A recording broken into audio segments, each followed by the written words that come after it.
more businesses, I think, are open to the idea of working with partners. Nothing will ever replace authenticity. Just that conversation can really make or break that person's experience, that person's day, because you never know what somebody's going through.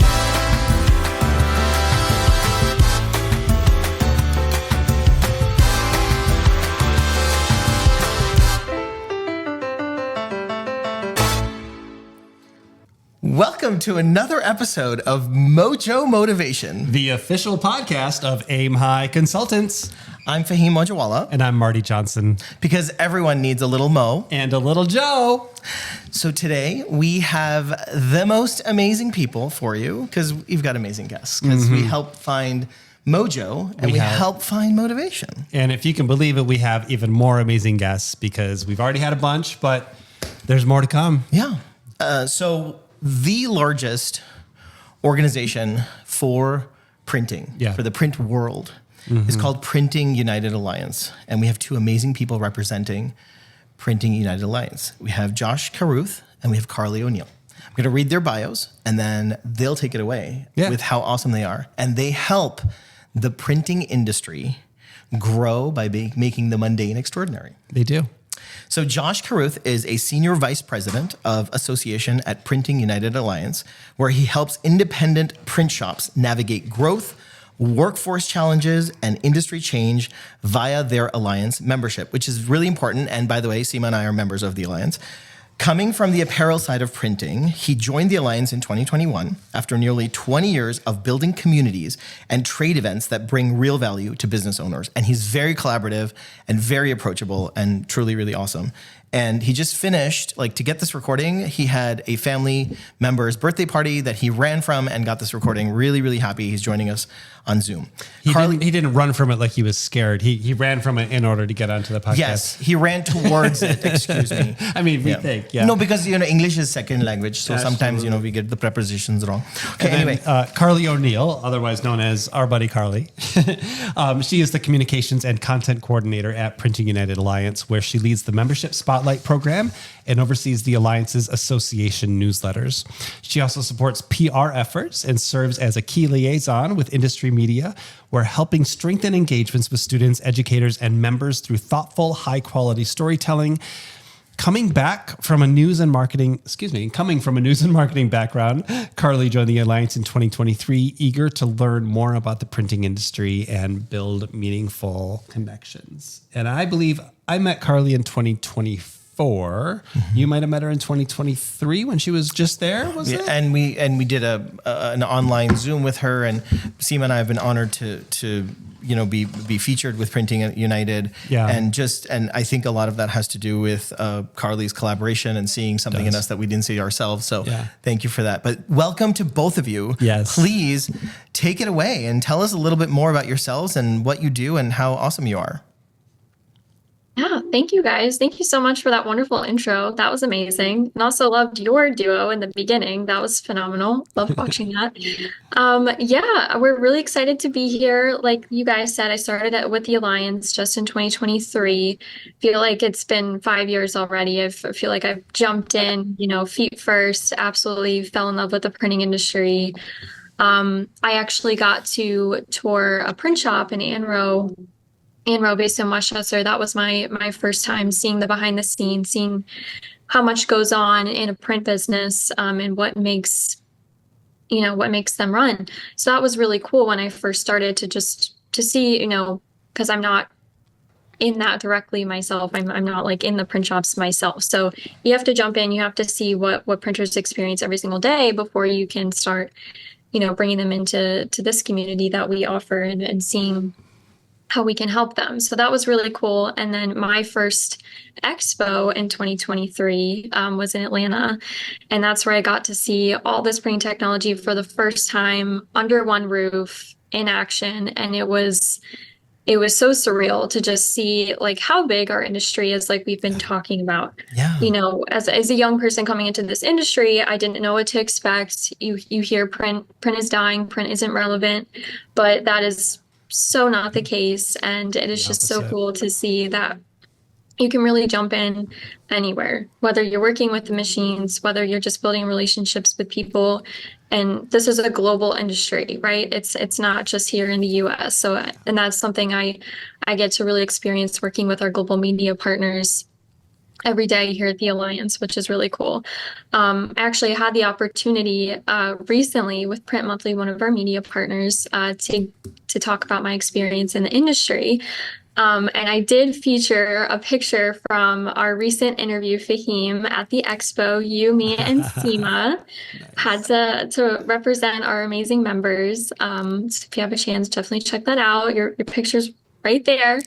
I will. Thank you. Yeah, absolutely. Yeah, I got to meet these wonderful people here through our member spotlight program, through getting to interview Fahim and Seema twice now. And it's truly impressive what you guys do and how you're just bringing so much positivity and inspiration into the industry. So I really thank you for taking the time to speak with us today. And Josh, I will let you have the floor. Y'all aren't going to believe this.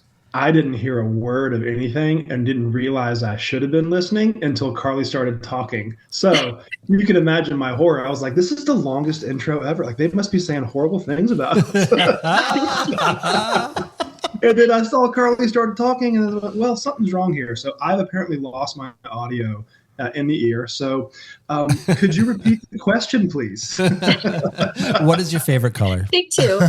Yeah. It has to be CMYK approved. No, the question was, we read your bio that you sent in, and just wanted you to expand on that a little bit more. Tell us about your role at Printing United and the relationships that you've built, and and how you came to be where you are real quick. Yeah, absolutely. So my current role at Printing United is the oversight of the membership side of things. So whether that's the more day-to-day stuff is where I focus, and the operational side and the team that I work with. But obviously we're very closely aligned with our member services, our corporate communications. Hi, Carly. And everything around the organization. So that's my charge now, is to grow membership into the future as the Alliance continues to better represent every segment within the massive industry. As Carly, as you were kind of alluding to, that you walk into the expo, it's the perfect physical representation that really puts it into scale. That's my role now. I got there because 20 years of building trade events and community events, that was my background. In the last 7 or 8 before coming to the Alliance, I was in the apparel side of things, which is absolutely printing. I oversaw a portfolio of shows that dealt specifically with decorated apparel. But that's kind of how I found my way into the Alliance. And it's coming up on 5 years. This year will be 5 years. That's awesome. Last time we spoke, we were talking about the breadth of the print industry and how people don't really understand how big it is. We were telling some stories, and I think I mentioned that when I met you, Carly, was 2024 in Vegas at the Printing United Expo. And when I was there, I was in line later that day to get into an event, and someone in front of me was like, "What are you here in Vegas for?" And I was like, "The Printing United Expo." And he's like, "Printing? Like what?" Like, what is printing even more? Do people even print anymore? I don't have a printer. He's like being all macho and pessimistic and, whatever. So I was like, sweetie, like, look around. I was like, look at that table card. Look at that sign right there. Look at that, like, print. What ticket are you holding in your hand? What are these things? And he's like, oh my gosh, I didn't realize that's all printing. Printing is growing. It's huge. And then I tried to give him the scale of the expo I was at, and you all would know the numbers. I was like, it's at the Las Vegas Convention Center. It's like hundreds of thousands of square feet. I don't know the numbers, but how many vendors are there, and how many square feet is it, just to give our listeners and watchers perspective of how huge this thing. And what impressed me the most, before you answer that, is when I was there, Carly, who's like running this thing, or it seemed like you were running this thing. You were like, interviewing everybody, and you were doing this whole thing. You took a specific time out to come and meet me. And it really spoke to me, because relationships are so important. That's what we preach. That's what we talk about a lot. And so one thing, I hope this conversation goes into the value of those individual relationships and taking the time to meet people, but and to cultivate them. But I'd really like to know how big that expo is, just for scale. And just Carly, can you give those numbers like 2024 and then announce the 2025 numbers, which I know because Seema and I were there in Orlando. So if you thought Vegas was big, please do both for us. And we're going to both be there in 2026. Yes. Yes. Back in Vegas. So I will let Josh give the specific numbers, but this is perfect that we're talking about Vegas because yes, we are going to be back in Vegas for this year, 2026 in September. It's always a little bit earlier when we're in Vegas, so it seems like we blink and we're at Expo again, which is kind of creepy. But it's actually going to be bigger this year because there were some halls that were still under construction last year. So if you thought it was big in 2024, get ready. It's going to be even bigger. So excited. Yes. We're very excited for that. Last year's expo was in Orlando. We were back there for the first time in a long time, and that was actually our most successful expo to date. Biggest expo so far. We seem to have a lot of great feedback. We really were truly under one roof last year in Orlando, which was really nice. We always are, but it really felt that way because there weren't all these different halls you had to go through and navigate to experience the full show. So that'll be nice. But Josh, if you want to take it away with specific numbers and just what people can look forward to this year. Yeah, well, I was on the expo for my first couple years here, so I don't have the decimal points exactly, but yeah, I can tell you, Carly, you're right. We were shorted a few halls in 2024 due to construction, so we'll be in the proper halls we should be, and it should approximate something like 1 million gross square feet. Oh my! And then the net comes out of that is what the actual booths are and the activations and things like that. So that's how big the building is. And Orlando is the same thing. The hall we were in with Orlando is just a tick over 1 million gross square feet. And if you saw that building or walked in that building, you can imagine. Everything's pretty packed in there. There's not a ton of room to grow. Yeah. But really, the good thing to see is the attendance has increased between those 2 years, which is phenomenal. Which means people are out there; they have a need to be there. For Marty, you were hitting on it perfectly for those personal interactions, those face-to-face introductions, coming from the trade show business. If I had a nickel for every time, somebody's business changed courses because of a conversation in line at coffee or registration or at an evening event or whatever it might be. That's what brings everything together. That's what attracted me to it. Yeah. God, I was 21, not even 21, actually. And you walk in and you go, what are all these people doing here? And this has to cost so much money. Why are they here? And then you see it. You see the technology, but that technology buys you efficiencies, and those efficiencies help you find margins because costs aren't going down anywhere. So it's a means to an end. It's part of a cycle. It's an integral part of the cycle is what I would say. And it's really, we're human beings, right? Like we have an innate desire to gather and show off and compare and contrast, and that is what those events provide. Yeah. Exactly. Can I geek out for a little bit? Because I read the magazine. It was 83,500 in Orlando. 83,000 plus attendees. Wait, what? 83,000 plus attendees. Well, that doesn't sound accurate. That's massive. That's like day one of CES. Hey. So you gotta realize where you're at, No, our registration. I'm trying to think back what was in the press release, Carly. I want to say our registration crested 30,000. Yeah, we had over 30,000 attendees. Yeah. 830 numbers, Fahim. I'm gonna look it up. I mean, that would be amazing. And Nicole, the kind of the person who manages all the marketing for the expo, would absolutely love that. Yeah. So we may start quoting you, Fahim. Yeah, quote me. To quote you. Yeah, quote you. That sounds great. But the one thing I've learned about Fahim, sometimes he is a numbers person. He remembers a date and a number and a thing and like a conversation. Like I don't. And misprints. If this was a misprint, I will remember it because that was. So he read that somewhere. I read it. That came from something, and it's he's got this innate ability to keep these numbers up. But anyway, yeah, we'll take it. Yeah, there's and 83,000 is more than 30. So like, there's more than 30,000. The experts running the association and my friend here, who I have faith in. I don't know who I pick. I don't know. This is gonna be tough. Don't put me in the middle of it. No, but the cool thing about the Printing United is you go and this expo, you see this equipment that most people don't even think it's like the size of like giant motorhomes, like spitting out this stuff, everything from that to like a little desktop printer and you see just the scope. The scope is so huge.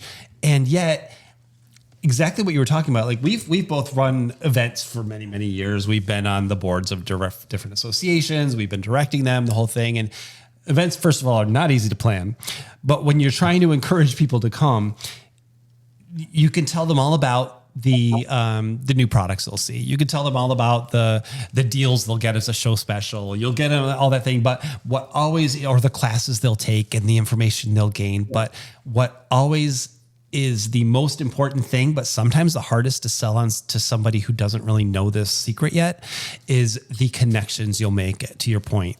And those connections that I met, like we met at a trade show 10 years ago, and like, look what this has become. And you find your tribe, you find your people, you find people that are in the same boat or a similar boat as you, maybe in the same ocean, and you realize that you're not alone. You realize that when a challenge comes up, you say, wait a minute, I met this person who I think we had this side conversation at the water cooler or at the buffet. And then it's so valuable. We've said this on a number of episodes this season, but your network is your net worth. And 100%. That is one of the biggest reasons to go to any industry trade event. Even if you're not in the printing industry, whatever your industry is, go there. I'm sorry, Josh, what was that? It sounds like a t-shirt. That sounds like a t-shirt. And I know who can print it. And a poster. Somebody called Warren, the print whisperer. He can print it. You're welcome to use that slogan for 2026. Print it on all the giveaways. The important, like we just had another gentleman from the United States Postal Service, and I was giving him a tour of our facility. And as I was giving him a tour of the print shop, he was like, "Oh, you do banners? Okay." So he's like, "Well, I need something for my daughter's softball team," and everything is connected to print. And I can't stress this enough that as store owners are realizing that, yes, we may have pivoted and diversified, but it's bigger and better. It's not going away anytime soon. So I wanted to segue into that. How can print shop owners and, your members that you're dealing with, Josh and Carly, how can they embrace an abundance mindset to grow, and what are the opportunities that they can take from being a part of the Alliance? Josh, you want to kick it off? Sure. Oh, that's a big question. It's an abundant question. There are lots of opportunities. If you're talking about the Alliance, I think most of our members, I feel, are those small to medium-sized businesses. So what we hear a lot is, let's take the workforce development side out of it, right? It's that's always a constant battle, and we have a lot of resources for that as well. Whether it's the classes, Fahim, we were chatting before we got on about it. You guys were even looking at that's a constant thing in any business, and having to bring it in. I think there's a higher calling, and this is my bias membership. I'm literally wearing my membership hat. So it's about supporting what we're doing and being part of something that's larger than what your location, your place might be. There's a massive community out there that have the need outside of the expo, like we were saying. That's just a physical representation. Those conversations happen year round. So the exclusive part of it comes from being part of the community. And the part that helps you sleep at night is I'm supporting the industry, right? And you'll get access to things. If people want to look at it as an ROI thing, everybody has a different thing. So I could sit here and say this benefit's worth 400, this is worth 50, this is worth whatever. It's all, no combination of two is less than our annual dues anyway. We're very economically priced. But it just depends on your situation, what kind of experts you need to talk to, what you need to do to learn, to grow. I got this RFP. I want to bid this job, but I don't know what these compliance things are. I wish there was somebody I could talk to. Hey, there is. In an hour conversation, whether it's Sarah or Gary on our EHS team. Oh, okay, now I understand this. That just opened my world and eyes to a whole nother things that I can say, hey, I can I can do that now. I can take that kind of work. So that's there's an abundance of resources to help you grow, but you have to use the tools to build the house that, Yeah. You got to do the work. You got to do the work. You got to do the work. Yeah. Well, we see that every day.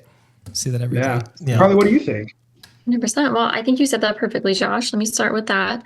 I think, the Alliance as a whole, we're here to support our members. We're here to help them grow, and we offer a variety of resources to do just that.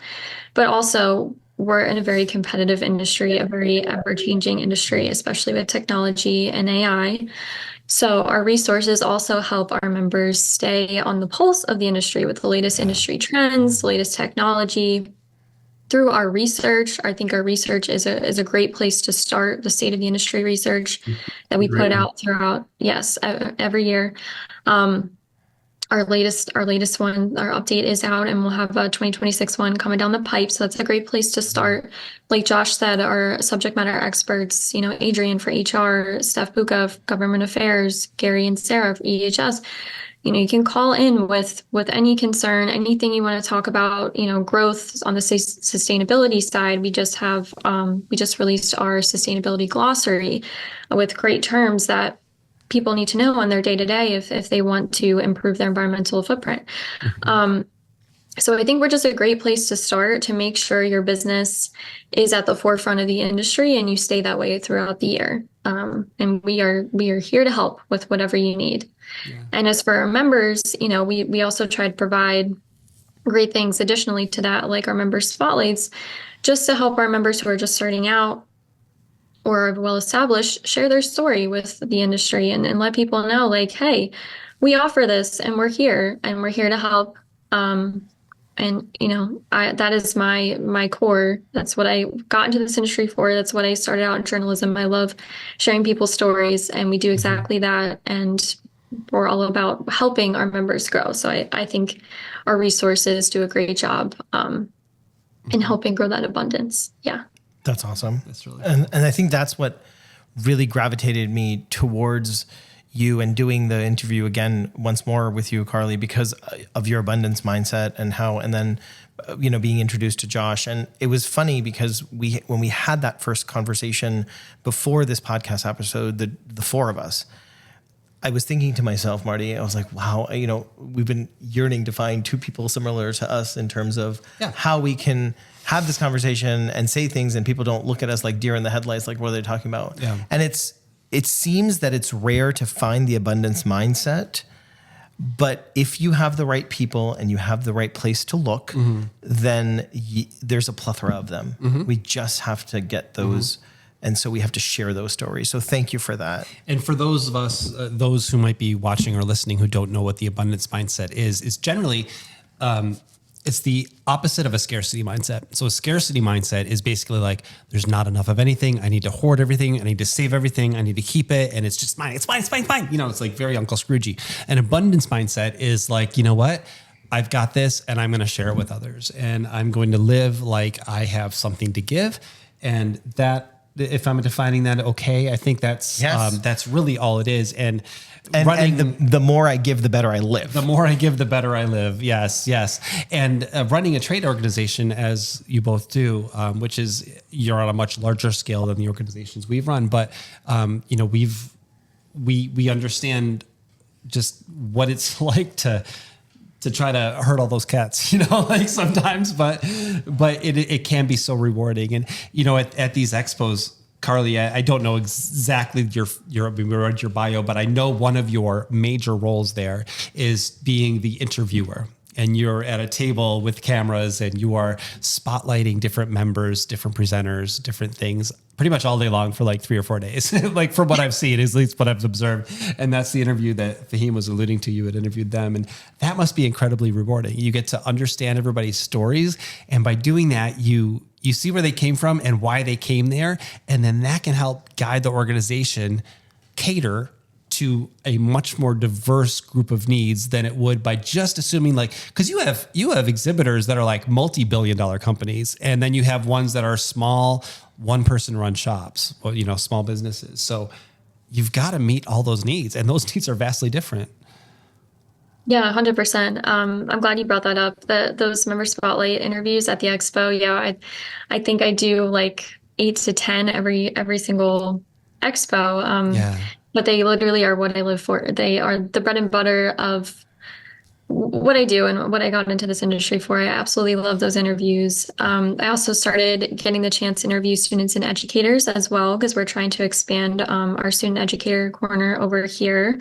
Um, and just highlight our iLearning Plus training platform that we have. It's free to students and educators, and how it's being used in the classroom to help, this young up and coming workforce development, and how these students are using our courses and certifications to help them pursue a career path in print after they graduate. That's amazing. I love it. Yeah, That's yeah. great. So that was really cool. I got to interview some of them during our student day this year at the expo, which we also hold every year. And we'll be interviewing more in September. Yeah. But yeah, it is truly amazing. The connections are, like I said, the bread and butter of this industry, and that is all what the expo is about: convergence, bringing people together under one roof. And it's not just at the trade show, right? Like you get to meet these people on the show floor. It's great, but I feel like almost half or more of these connections happen like at the after dark networking, or the stuff that happens after the show ends, and you just hang in there and you go a few extra hours and you go with people out to dinners, or happy hours, and you truly get to see what makes these people tick, and their morals and their values, and what went into making their business what it is today. And I feel like that is truly what leads to the lifelong meaningful relationships. Yeah. But we just published an article on this. Like, it's the same thing. Like the magic happens at the dinner table, not really at the expo booth, or like, it happens at the Taking him out to lunch. yeah, or exactly. It's just golf. Yes. It's so funny. It's just a truth. It's a truth there that anyone who's been there Exactly. understands. Yeah. So I'm so glad you said that. Yeah. It happens. Yeah, after Marty, I hours. read your blog on did it. you? Oh my gosh. Yeah. Oh, and thank you. Yeah. Of course, yeah, I love that you mentioned Sweet. Emily in Paris in there, because that is also one of my favorite shows. Isn't it the best? It Oh is. my gosh. You probably I've seen it. I'm just waiting for our reality show to come out. Yeah, So, okay, sorry. we're focused on But our I digress. trajectory. Yeah. It always makes me I hungry know. and want to go shopping. Like Exactly. And move to Paris. So exactly. That's great. yeah. Yeah, wonderful. That's great, Marty. You have 3 readers now on your blog post. Great. Keep going. Yeah. I love it. So One is the other question that I had for you all is, and we talked a lot about AI and we saw a lot about AI at Orlando. And so I wanted to ask Josh first and then Carly, what besides that, what else is changing or has changed in the time that you've been with the Alliance in printing, and what is staying the same? I love it. And this is distinct. So I say this, it was immediately the first thing that came to my mind is the willingness and the acceptance to sell other things, whether they're what you make or not. I think the conversion continues, right? So the conversion continues. More and more businesses, I think, are open to the idea of working with partners to be able to fully fulfill a customer's need to be We love this. one throat to choke, single source, and it's a massive industry. So there's still a huge distributor community that's out there too that is filling this need. Yeah. But the days of the print buyer at the end consumer are gone, and nobody knows what they need to know, and they have a job and they can't go to 19 different places when they can get them from 3. And be well educated and get what they need, and be taken care of in that way. So I think that's something that coming in there was, and maybe it's more because of the side that I came from, where that was very open. Apparel and promo are like peanut butter and jelly. So it's now starting to be like, and signs and paper products and brochures, and if you need those, you probably need these. And so I think that is just, it continues to accelerate. And outside of the staunch elephant in the room of AI. Mm-hmm. That ain't going nowhere either. Okay. And what's staying the same? What is consistent? People need to find and retain talent. Love that. That's true. Yep. Yeah. Yep. Carly, what do you think? Yeah, so I'm going to approach that from a little bit of a different angle and mainly focus on the AI side. I think what isn't changing is that AI is going to keep evolving and it's going to be essential for businesses to stay competitive. That's not going to change. What is changing is people's willingness to become adaptable and learn these different forms of AI technologies to stay competitive. So our new appointee, Amy Servi Bonner. Sorry, let me say that one more time. Amy Servi Bonner. She's our VP of Consulting and Applied AI and Printing Technology here at Printing United Alliance. She's a big part of our new Printing AI brand, which you all saw on display at last year's Expo. She's amazing. But recently, I think she said this perfectly on the Impressions Xchange podcast that she did with Kaylee at the Expo. She said, because, there's a lot of misconceptions around AI that it will eventually take our jobs. People are very scared that AI is replacing human people. But what she said is it won't necessarily replace people, but it will replace people who don't use AI. Those people who are very against, Sound like even, that. yes, Yeah, exactly, yeah, even approaching the technology. Yeah. He said this is all about augmentation, not elimination. It's about getting rid of those repetitive tasks so people have more time to focus on what matters, to grow, right? To build their businesses and prioritize time elsewhere. So I think that is the biggest thing, just embracing AI, approaching it with an open-minded perspective. We have to stay competitive, and AI is just becoming an integral part of that. Mm-hmm. It's I taught a class, was it last year, or was that a Denver event, I think, and touched on AI in it. It was a class on, it was marketing. It was a marketing summit, right? I think it was a marketing summit, and things all blur in my mind. I don't keep things straight, but we talked about AI, and a lot of people in the room, some were scared of it, as some people still are, that don't really understand it. And I can't say that I understand it. I'm not a techie. I'm a self-proclaimed and notorious late adopter. But what I said in there is you've got to use it as a tool. Think of it as a tool, but keep the human touch to it. So yeah, sure. Run that thing you just wrote through AI. It'll fix some things. It'll augment it. It'll be good. But then make sure you look at it when you're done and keep your human touch, because we need it as a tool, not a replacement. And what have we been saying? Like, nothing will ever replace authenticity. So it's just really, and that's authenticity is one of our 4 buzzwords for 2026. We have authenticity, generosity, gratitude, and opportunity. I set them out of order, so they didn't quite go ahead. But authenticity is chosen, and that was one that I chose because it's just so, in the age of AI, it stands out.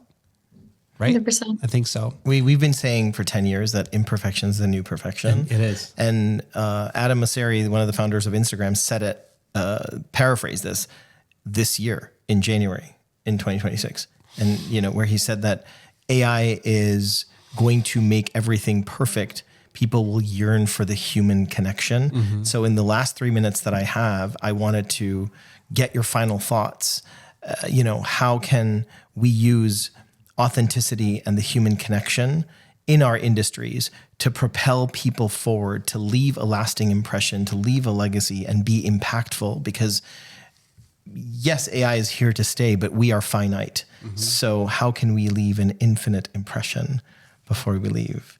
That's my goal and my question to you three. Yeah. Go ahead, Carly. That is a great question. I feel like the best way we can do that is I feel like a lot of businesses are starting to do that through their marketing, because in the world that's now saturated with AI, they're kind of going back to the basics. And I feel like we're all nostalgic for, a few decades ago. It's why like fashion trends are reemerging and coming back, focusing on that human element, making it as relatable to the customer as possible, but also you have to let your customer know this. It's very hard to figure out what is AI generated now and what's not. Like videos, on social media, I feel like every other reel, you're like, is this real? Is this not? Mm-hmm. So breaking through that chaos to really resonate with your consumer, your customer, that, we're still authentically us at the end of the day. This is what we built the business on, our backbone, our bread and butter, and just emphasizing that message to them so they know at the end of the day, like, this is a solid business. It's not going to crumble because of AI, if that makes sense. Mm-hmm. Yes, it does. Absolutely. Mm-hmm. Yes, Josh. You have to maintain the connection points with your customer, right? Those outside of an e-commerce situation, those must maintain authentic, remain authentic. That's my personal belief. Is just like when you email membership@printing.org, it's not a chat bot. It is a human being that responds to the email, and that is palpable. There's nothing that replaces it. Yeah. Same premise we were talking about when we started with the expos. It's an instinctual thing with all of us. When you're talking to. I mean, it's pretty hard nowadays, but you know when you're not talking to a human. And if you want to make a lasting impression, an authentic lasting impression, to me, that is the opportunity that businesses have, is in their touch points with their customers. Mm-hmm. That use two of your buzzwords. I love it. I appreciate that very much. I was at Taco Bell yesterday because, first of all, I was hungry, and second of all, Taco Bell's the best. And I had a headache, and I needed my little Mountain Dew Zero fix, So anyway, I was in the Taco Bell drive-thru, and AI now operates, at least the one here, the drive-thru thing. And it was great. My order was correct for the first time in forever. And I was just there, and I was thinking to myself, like, this is the best, the most perfect use for AI. Like, of course, do it here. This is wonderful. But when I got to the window, when you first give an order to drive-through, like, you feel like you're kind of in a little weird way get to know that person, and then you get to the drive-through, and it's like, oh, they you can tell like what kind of day they're having. Yeah. You can tell, right? And I got there and I was like, oh, hi, stranger. This is a stupid little example, but it's so true, and what I remember from that Printing United Expo 2 years ago, the thing that stands out, like, I remember the big equipment, I remember the things, I remember all that. But what I remember the most is Carly taking the time to come meet me, because Carly was this bigwig, and here I was, like, this printing consultant in the print industry, just trying to explore and see what's going on. And because Fahim had reached out to you, like, he got to me, and he told me, like, we made it happen. And that connection and that effort, that human effort to maintain and make and keep a connection, that's what I remember. And that is what lasts, and that's what's with our clients, with a business that's doing anything, that human touch, that remembering their dog's name kind of thing is what matters. And especially in the age of AI, and AI is going to be a great tool. It's going to save a lot of time. And it already has saved a lot of time, but we have to keep the heart at the heart of it. Yes. It's got to be supplemental. It's got to be supplemental and help. Yep. Yeah. And ultimately add value. Otherwise, you're going to feel like a cog in the machine and you're spit back out. So it could be overused for sure. And lose that authenticity that you have with the customer. Yeah, exactly. And Marty, kind of tying it back to you guys, your mailing background. I think that the human connection, right? It truly makes or breaks a business.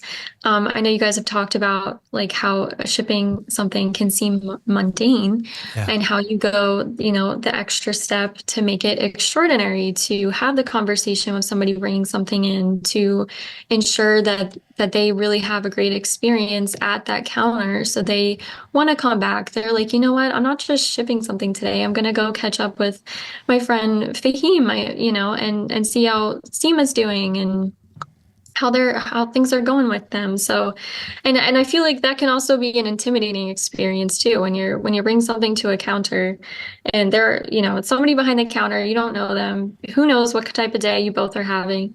So just that conversation can really make or break that person's experience, that person's day, because you never know what somebody's going through. So I truly love your foundation of make the mundane extraordinary, because you can apply that to life in all aspects.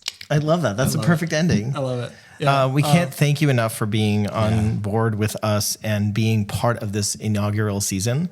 Yeah. So thank you both, Josh and Carly from Printing United. We look forward to seeing you again very soon in person and on another episode. Thank you.